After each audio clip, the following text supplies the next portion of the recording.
පාඩම් වැඩවලට හොඳ විනයක් හදාගන්න කවුරුවත් කියලා දෙන්නේ නැති මෙන්න මේ පුරුදු තුන අදම ඇති කරගන්න. අංක 1. පාඩම මැදින් නවත්තලා විවේකයක් ගන්න. ඔයා පාඩම් කරගෙන යද්දී ඔයාට හිතුනොත් පොඩි විවේකයක් ගන්න ඕනේ කියලා ඔයා විවේකයක් අරගෙන ආපහු එන වෙලාව හරියටම තීරණය කරන්න බෑ නේද? මොකද සමහරක් වෙලාවල් වලදී ඔයාට හොඳ විනයක් නැත්නම් ඔයා පාඩම් කරන තැනින් විනාඩි 10කට 15කට නැගිට්ටාට පස්සේ ආපහු එන්නේ පැයකින් නැත්නම් දෙකකින්. මෙන්න මේ නිසා ඔයා විවේකයක් ගන්න ඇති අනිවාර්යයෙන්ම ඔයාගේ පාඩමේ මැද හරියකින් නවත්තලා ඔයාගේ විවේකය ගන්න. අපේ මොළය අපි දන්නේ නැති වුණාට කොයිම වෙලාවකවත් කැමති නැහැ බාගෙට වැඩ නවත්තන්න. මෙන්න මේ නිසාම ඔයාගේ මොළය ඔයාවම පොළඹවනවා ආපහු පාඩම් කරන මේසයට ගිහිල්ලා පාඩම් වැඩ පටන් ගන්න. අන්න ඒ නිසා ඔයා විවේක ගන්න ගිහිල්ලා පැය ගණන් කාලය නාස්ති කරන්නේ නැතුව ඉක්මනටම ආපහු වැඩ පටන් ගන්න මේ ක්‍රමය උදව් කරනවා. අංක 2. ඔයාගේ ෆෝන් එකේ වොයිස් රෙකෝඩ් එක පාවිච්චි කරන්න. ඔයා පාඩම් කරන්න යන්න කලින් ඔයාගේ ෆෝන් එක අරගෙන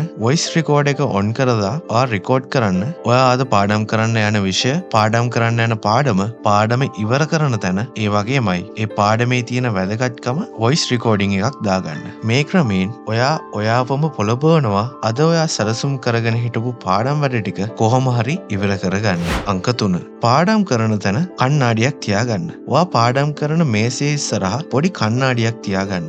මේකෙන් ඔයාට පුළුවන් ඔයා පාඩම් කරන වෙලාවට ඔයාට ඔයාවම නිරීක්ෂණය කරන්න. උදාහරණයක් විදිහට ඔයා ටික වෙලාවක් පාඩම් කරගෙන යද්දී ඔයාගේ අවධානය විදිලා ඔයා වෙනම සිහි කල්පනාවක අතරමං වෙන එක සාමාන්‍ය දෙයක්. මෙන්න මේ වගේ වෙලාවට ඔයාගේ ඉස්සරහා කණ්ණාඩියක් තියෙද්දි ඔයාම දැනගන්නවා මේ වෙලාවේ ඔයා ඉන්නේ වෙනම මනෝලෝකයක කියලා. ඒ වගේමයි මේ ක්‍රමයෙන් ඔයාට පුළුවන් ඔයාට තියෙන නොයෙක් බාධා වීම් වලට ප්‍රතිචාර දක්වන වාර ගන්න අඩු කරගන්න.